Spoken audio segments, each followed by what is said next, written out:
We, the people of Garissa, Wajir and Mandera counties, wish to join hands with the rest of Kenya to embrace the Building Bridges initiative chaired by Senator Mohamed Yusuf Haji, and we put forward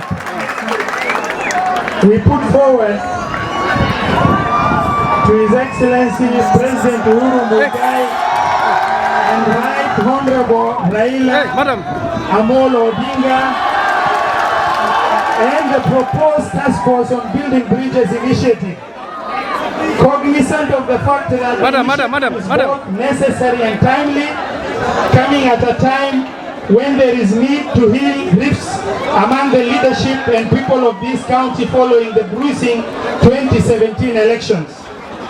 Recognizing that divisive elections have continued to wreck the fabric of the nation every 5 years, thus threatening peace and livelihoods and destroy livelihoods, impacting negatively on the economy. Acknowledging that negative ethnicity and unbridled competition among the political leaders has entrenched a culture of tribalism, cronyism, favoritism and nepotism in the management of public affairs, hence giving rise to corruption. Appreciating that various measures have been taken at the national level to address these ills, including the report on the imminent persons on 2007 post-election violence, and subsequently through the enactment of the Constitution of Kenya 2010. We, the people of Garissa, Wajir and Mandera counties, have deliberated on the BBI report and do hereby make the following recommendation. Address historical community land ownership related challenges. On Equalization Fund, acknowledging Article 204 of the Constitution on the Equalization Fund and the delay of its disbursement to marginalized counties, we urge the government to take the following measures. 1. Increase the Equalization Fund from 0.5% as per the Equalization as per the Constitution to 5% to address historical underdevelopment. The Equalization Fund shall be distributed to the counties further 10 years and implemented at the ward level. Adjust the sunset clause on Equalization Fund to cover up for the period of delayed fund release. Establish economic think tank of eminent persons for each county. For under devolution, on enhancing devolution, we recommend the following. Allocation to counties be increased to 45% of the current annual revenue.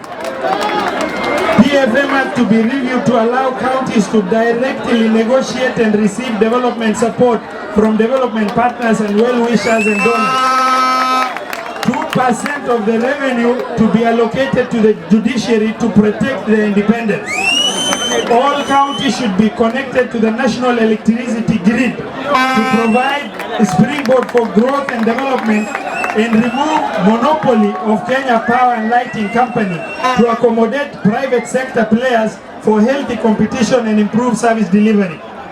Semi-autonomous government agencies and regional development bodies at national government level, but which are implementing other programs and projects at the devolved level, including National Irrigation Board, National Cereal Board, Kenya Urban Roads Authority, Kenya Rural Roads Authority, and others, to be dissolved and their responsibilities and resources be devolved accordingly. The national government should provide an economic stimulus fund for key growth sectors such as livestock, agriculture, climate change, infrastructure, national resource development, transport, cottage industries, and others to create employment, social well-being of equity in northeastern Kenya.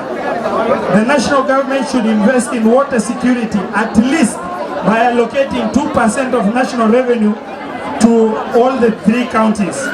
Noting the BBI proposal on protecting all the existing 290 constituencies, including protecting seats key to the representation of sparsely populated areas, it is our recommendation that the existing 47 counties, 290 constituencies, 1,450 wards be retained, and request for creation of more constituencies and wards at county level. we propose for creation of 3 constituencies of Vulungo, Kutulo and Habaswein constituencies. On security, in order to strengthen county and community participation in security matters, we recommend the government to invest in counter-radicalization measures in national government and enhance cooperation between the 2 levels of government in counter-terrorism measures. The county action plan, for it to have a meaning, it must be directly funded by the national government for all the northern counties so that to protect the nation against terror and radicalization.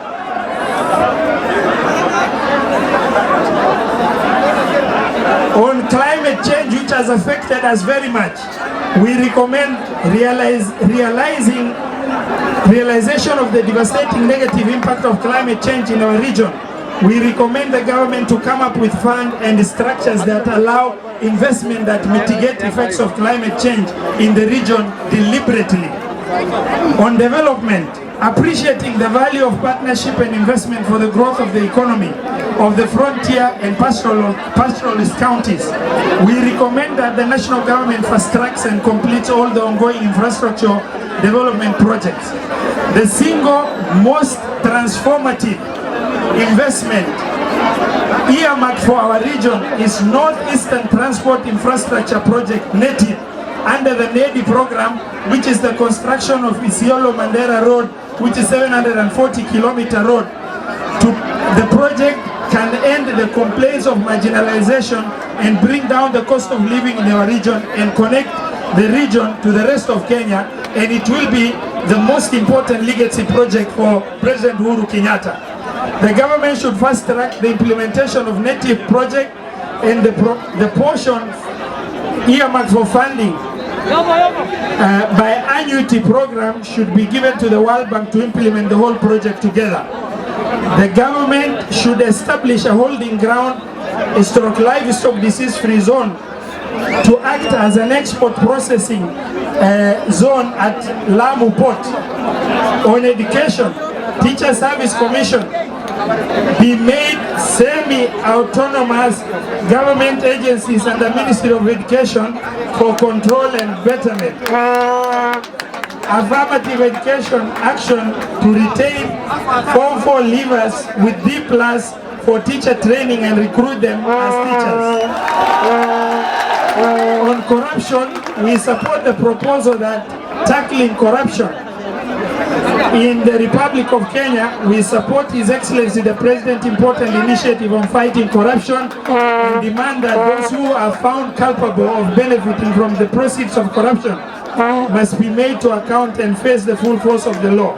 On regional economic blocks, we recommend enacting legislation anchoring regional blocks in law, allowing them to access conditional grant to be used to foster better planning, reduce wastage and collaboration between counties.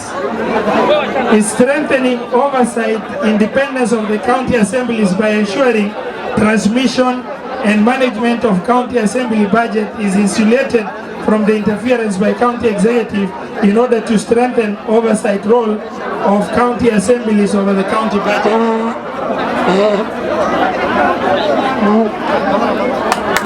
On governance, noting that BBI task force proposal for autonomous homegrown executive structure that responds to the political realities of Kenya and to ensure a broad-based and inclusive executive, we propose the expansion of executive by providing for the president, deputy president, a prime minister and 2 deputies.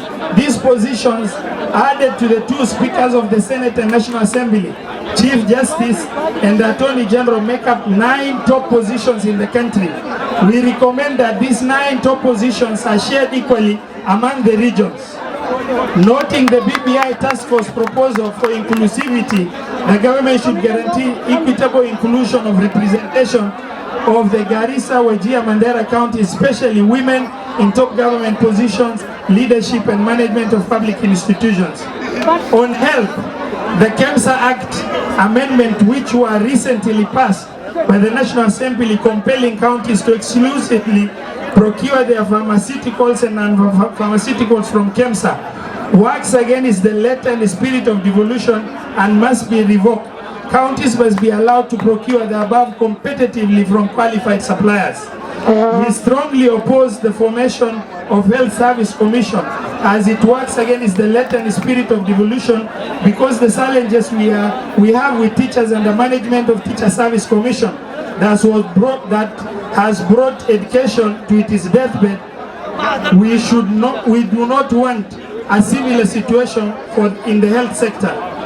On historical injustices, the victims of Garissa, Wagala and Malkamari massacre should be compensated.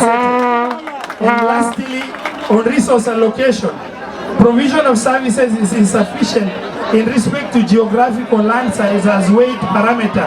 As such, we recommend the allocation be based on population, geographical characteristics, status of development, and historical marginalization.